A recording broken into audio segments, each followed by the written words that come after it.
Hello, it is I with the face reveal. Yes, that's right. And it's also been 3 years since I've made a video. Yippee! I said in my last video that I would make more videos, but I didn't do that. I kind of just never made a video. So here we are 3 years in the future. The silly little shut-in thing that we all did was pretty funny. Not really, but I got good at games. That's pretty good. Anyway, I just want to share something about why it took me so long to upload a video, and that I know I have absolutely no audience right now, but that's okay. What I want to share is about perfection. That's right, perfection. Now, while some of you may understand already, striving for perfection does not seem to be a bad thing at all. Of course, everyone wants to get things a-okay, just right. And it seems possible until you realize no one is perfect all the time. And nothing we do is 100% hands down absolutely perfect either. Well, unless you're an engineer or doctor, you guys have to not mess up at all. That's another issue right there.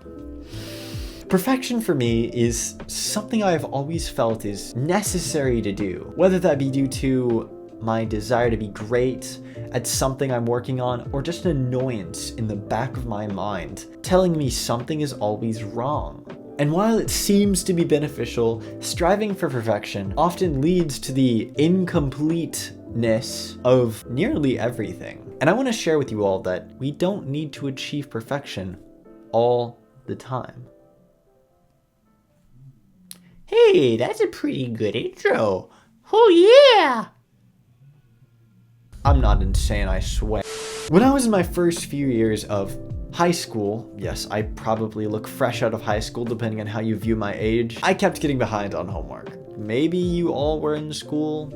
I don't know. I don't know you personally. I know you personally. But I don't know how you felt about homework, so it's probably not a feeling of excitement, I'd say.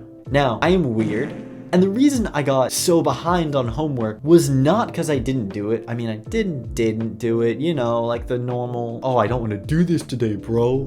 What the hell, bro? Why'd I do that? But it was because I forgot what the word deadline meant and decided I wanted to make the greatest assignment that my teachers have ever seen. I don't like homework. Why would I do this? Perfection. Yippee! I had to get that homework assignment just right, a-okay. I could never look back and think, oh no, that nagging sensation in my mind kept telling me to keep working on it and keep working on it until it was past the due date. And well past the due date. And well past the due date. You see where I'm going with this, don't you? Maybe you don't. I'm gonna stop. Overall, I was forced to move on completely, and my own strive of perfection for my assignments prevented me from improving over time. I'm gonna be a nerd. Actually, articles from the University of San Diego, RWA Psychology, and the Emily program, to name a few, also seem to agree and generally say the same thing. I forgot what they said.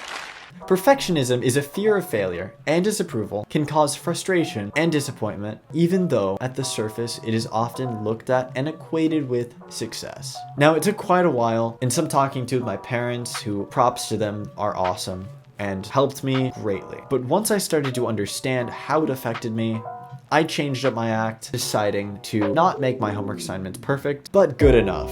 As I turned in every single homework assignment thereon afterwards, my grades started improving. But that is not the happy end of it for me, because habits and perfectionism are not a thing that go away overnight. Boo-hoo, womp womp, yes, I'm talking to myself. Anyway, take this other example. For example, I believe we all like music, and you're probably lying if you say no. There's no way one genre does not exist for any single person, and that goes for me too. I like a lot of music, and I actually write my own songs. However, where perfectionism played a part in my schooling, it played a piece in other keys of my life as well. See what I did there? Keys, piece. To get to the point, I enjoy writing songs and playing piano. You might say that's also what I want to do as a career, as I'm in college for that actually. Yippee, wasting money. But recently, I've really struggled with publishing music. And it's the same reason that persists: perfection. I so badly wanted to make an amazing song that everyone will listen to right off the bat, even though I know that that's just not how it works. Not with a normal job, not with music, and not with YouTube. It really doesn't happen at all. Examples of people's careers blowing up with fame. Take Imagine Dragons, for example.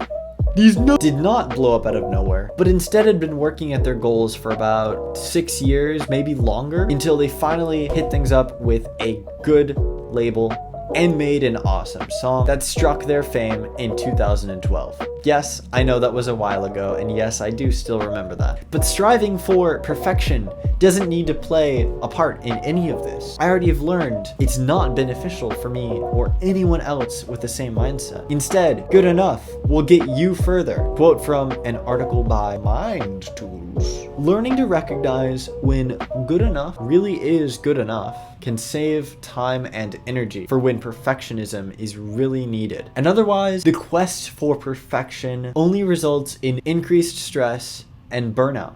Now, I know this is getting long, but I have one more story to tell. This involves a hobby I picked up recently: rollerblading. Oh yeah, blader.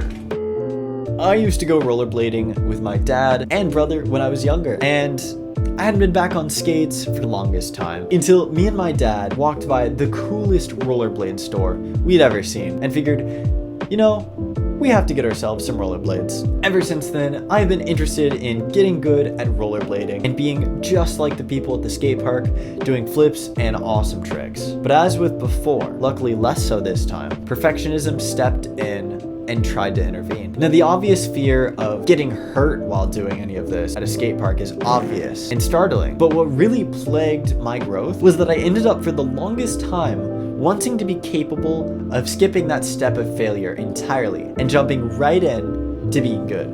Obviously, getting good takes practice and doesn't happen overnight. I don't have Spider-Man-like skills. Spider-Man. Sorry. I didn't have Spider-Man-like skills up my sleeves, but what I did have was protection. I armored myself up, understood that I couldn't keep trying to make things perfect, and dove right into failure, falling and falling some more. The skate park and its unforgiving tendency to throw me off my feet was startling at first, but as I already understood perfectionism wouldn't help me any longer, I kept at it. What I did was set realistic goals that I could complete in the week. Instead of getting good and doing some crazy trick in a few days, at least go down a ramp by Saturday. They don't have to be big goals, but as long as you're able to set something up that's small and make progress, then you will slowly improve over time. If I was feeling too nervous about performing a trick, I would show myself how to do it on flat ground, maybe fall a couple of times deliberately and catch myself to say it was okay. And if I was still feeling scared, I would pack things up and come back another day. I also lastly understood that no matter what I did, there would be no way to escape some form of failure, that I would fall again and again and again, but that it was the price I wanted to pay to actually get good at what I'm doing. For YouTube, for instance, I may see no one watching this video, maybe ever. No one may ever see what I am saying to you right now. And that is okay, because if I want to do this, I shall at least try to make an attempt. And if you want to also, I say the same thing. But while there's more to this story of perfectionism for me, I would like to leave you all with a few key points from school, that it's okay to narrow down your selection of what you're really wanting to focus at and be good at, rather than throw 100% at everything you're doing. From dealing with music, that it is okay to have something you may not think is perfect and move on, focusing on playing the long game and improving your skills and abilities over time. And from rollerblading, to understand that failure is inevitable. I am inevitable. To understand that failure is inevitable, and with enough drive, you can get back up again and keep on rolling forward, or come back another day, well rested, to try again. Finally, whether or not any of you guys have actually dealt with perfectionism, my experience has taught me the valuable lesson that failure is normal, accepted, and often good, being the building blocks to success over time. Thank you guys for listening, and I'll catch you in the next one. For real this time.